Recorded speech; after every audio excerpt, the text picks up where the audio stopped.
And that's not the only conflict we are looking at. The Ukraine-Russia conflict has now begun to show its wider ramifications. While the European Union is considering imposing further sanctions on Russia, the incident has sparked a war of words between US and Russia. In the latest, Russian President Vladimir Putin accused the Ukrainian leader Petro Poroshenko of orchestrating the naval clash to boost his ratings before elections next year. Russia had seized 3 Ukrainian vessels off the Crimean coast on Sunday, saying that the vessels had made illegal entry into Russian waters. The claim has been denied by Ukraine, which has put its armed forces at the border on alert, fearing Russian aggression. It is yet to be seen if the crisis will have any bearing on the proposed Trump-Putin meeting on the sidelines of the G20 summit. But US President did indicate that the talks might stand cancelled following the flare-up. He said that he was waiting for the full report from the National Security Team, which would be, quote-unquote, very determinative. US Defense Secretary Jim Mattis has backed the Ukrainian position. Mattis said Russian action violated the treaty between the two countries and showed that Russia cannot be counted upon. It was obviously a flagrant violation of international law. It was, I think, a cavalier use of force that injured Ukrainian sailors. It was contempt, really, for the traditional ways of settling these kinds of concerns, if they had any.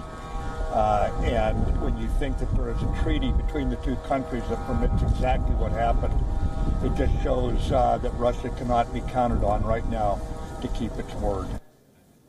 Reacting sharply to the comments from United States, Russian Foreign Minister Sergei Lavrov said US should stop encouraging provocative moves by Ukraine and instead mediate between Kiev and rebel-held Ukrainian regions. Lavrov added that US encouragement for such acts saddens him greatly.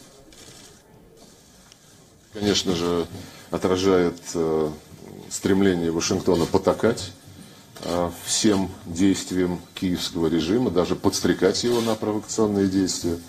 Это прискорбно, потому что вот на эту тему недавно высказался президент Российской Федерации Владимир Путин, и слишком много фактов накапливается, которые говорят о том, что в Вашингтоне и в некоторых европейских столицах готовы исполнять любой каприз киевского режима. Meanwhile, Crimean court has ordered detentions for 2 months for 9 Ukraine sailors captured by Russia. After the court's decision, all 24 captured Ukrainians will remain behind bars at least until January 25, 2019. And to bring us more details and add perspective to this story, I'm joined in by Wion's Sumit Chaturvedi, who joins us from Sochi in Russia. Very good morning to you, Sumit. I can see it is in the middle of the night, so a very good evening to you, actually. You are in Sochi on the Black Sea coast. There are reports now that Russia may deploy the S-400 surface-to-air missiles in the region. How is the crisis and the growing militarization being seen there?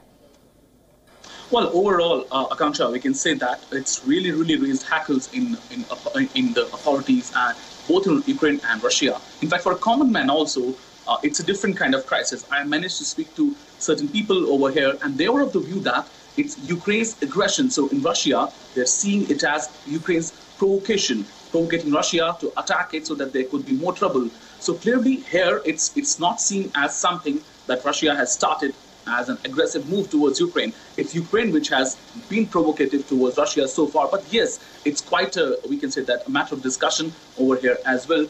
Many parties are involved. Russia clearly has taken the stand from the first day that it was Ukrainian vessels which were illegally into Russian waters, and that's why they caught them. On the other hand, Ukraine said that they were in the international waters.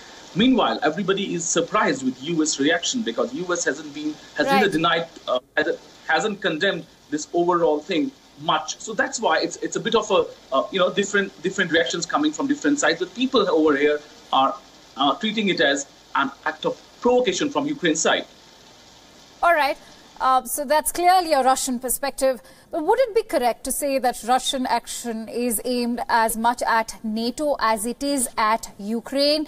Because we all know that the Ukrainian President Poroshenko has urged the NATO to actually assist them with ships at the Azov Sea. Well, yes, there are a lot of perspectives to this. One of the perspectives is definitely this one. A lot of things are involved as well because there have been calls against Ukraine for different sanctions. But all eyes are now on G20 summit, whether Vladimir Putin of Russia and President Trump, will they meet or not? Will they discuss any?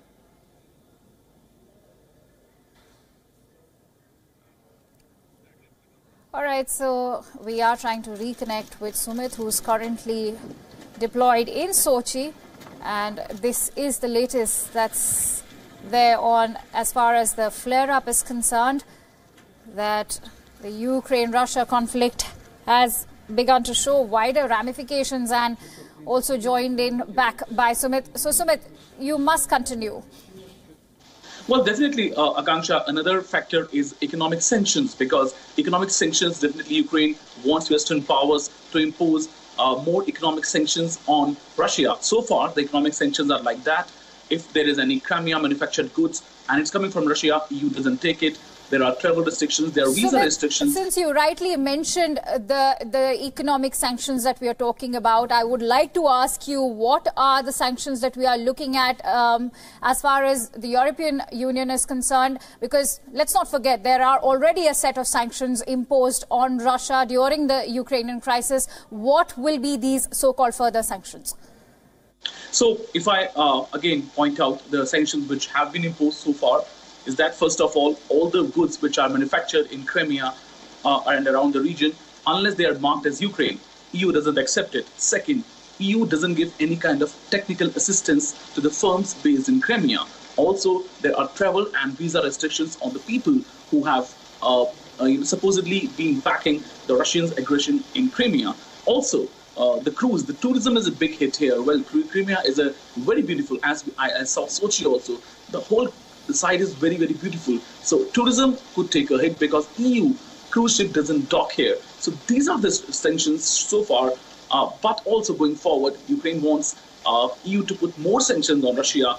And this has to be decided by EU what those sanctions will be. But so far, it's quite clear that EU so far hasn't taken a big backing of Ukraine as far as economic sanctions are concerned. Moving forward, they can take further. But so far, they've already taken many measures since March 2014 so that they have to condemn Russia. But going forward, there could be, yes, more sanctions coming as well, Akanksha.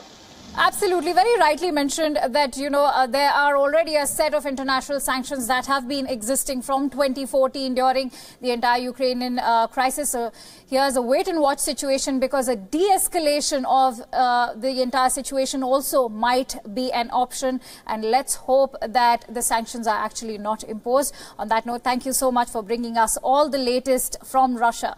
Sumit Chaturvedi, our correspondent.